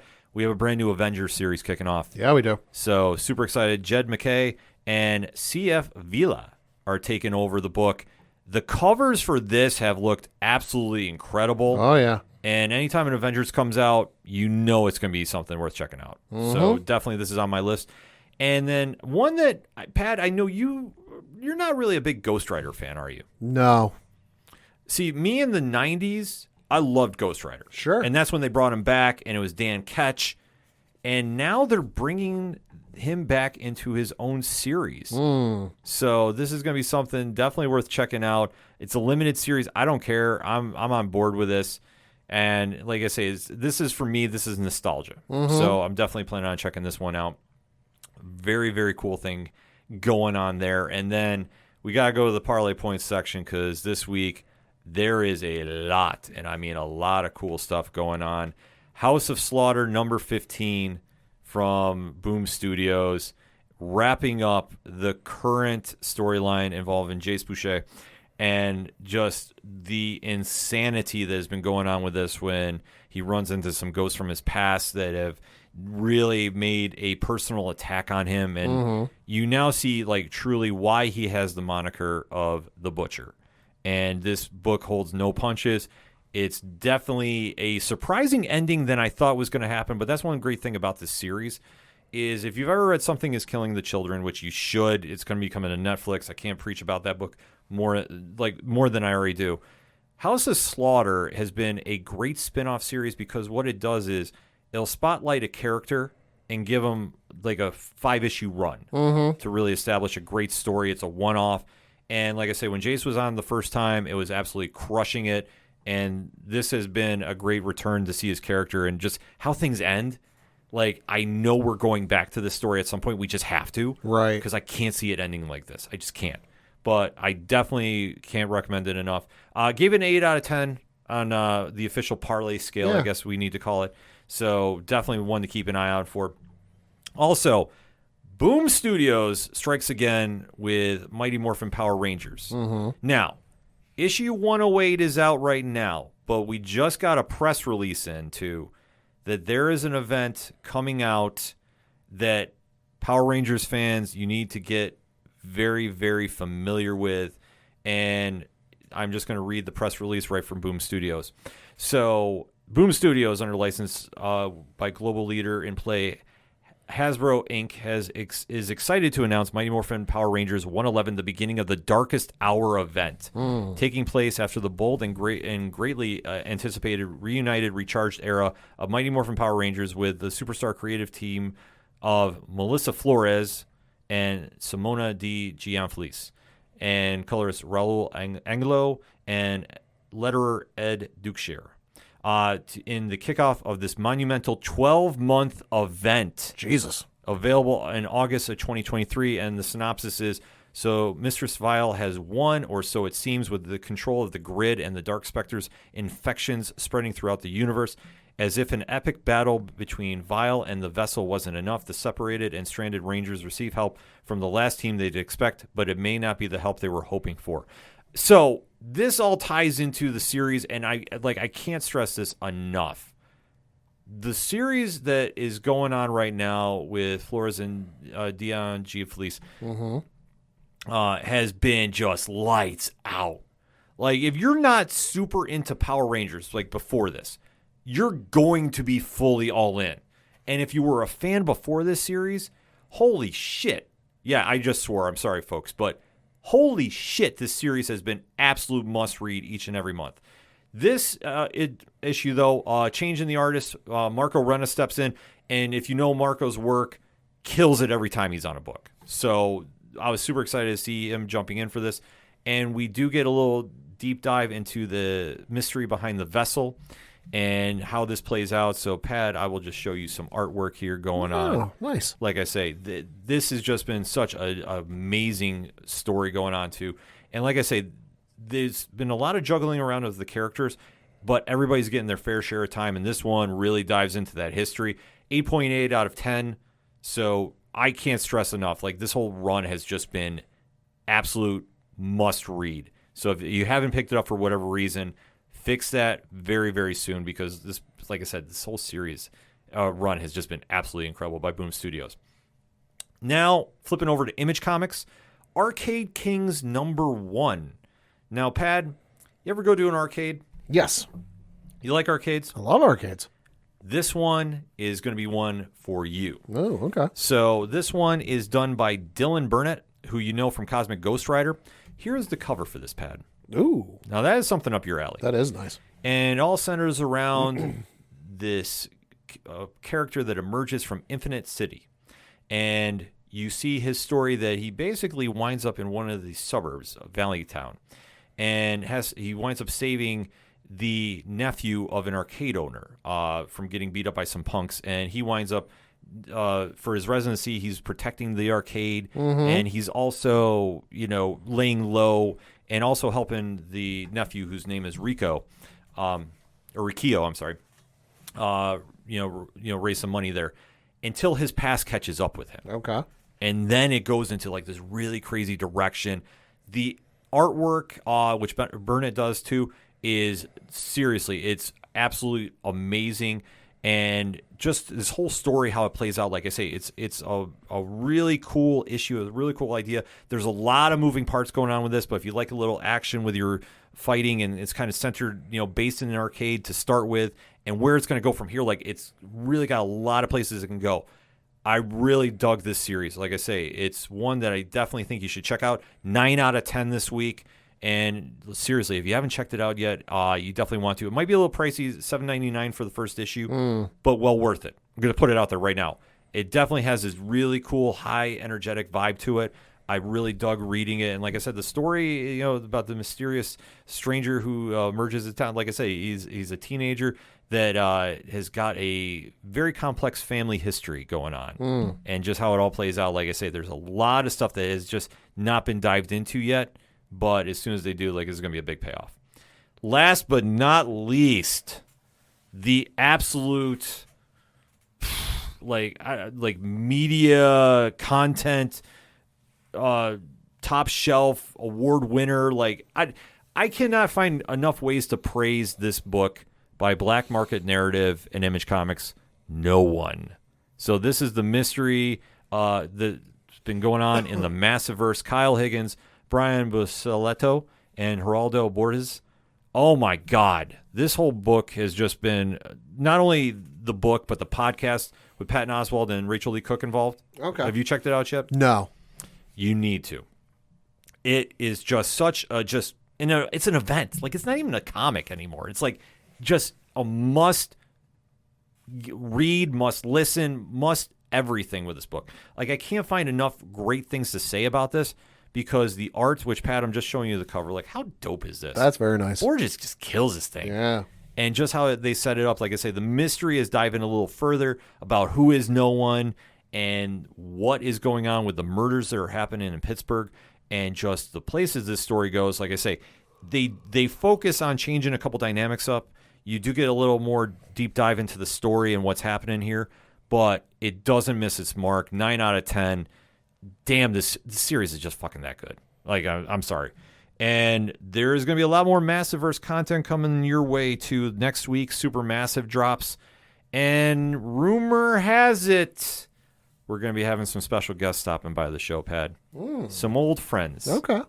And if you even want some more Massiverse content, I got to do a shameless plug. On Nerd Initiative YouTube, myself, Mickey, who goes by the social moniker Cell Phone Wallet Keys, who's an amazing voice actor. Oh my God, dude! If you haven't heard Mickey's stuff, he's incredible.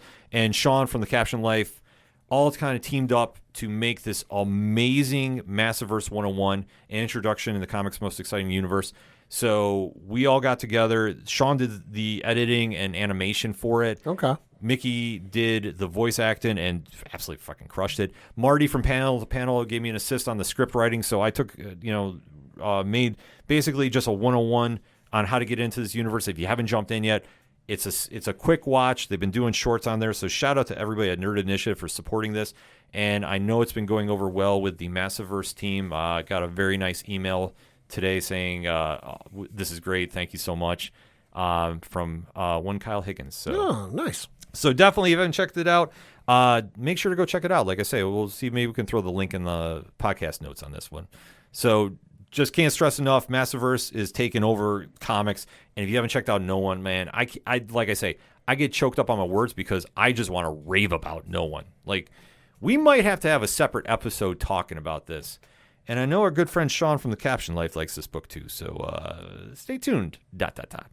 And as always, we say, make sure you go out and support your local comic shops wherever you're at and support your favorite independent podcasts covering comics too, because we're out there putting a lot of great work in, such as our good friend Brian Wayne from the Cheers to Comics podcast, who was on yesterday talking sports.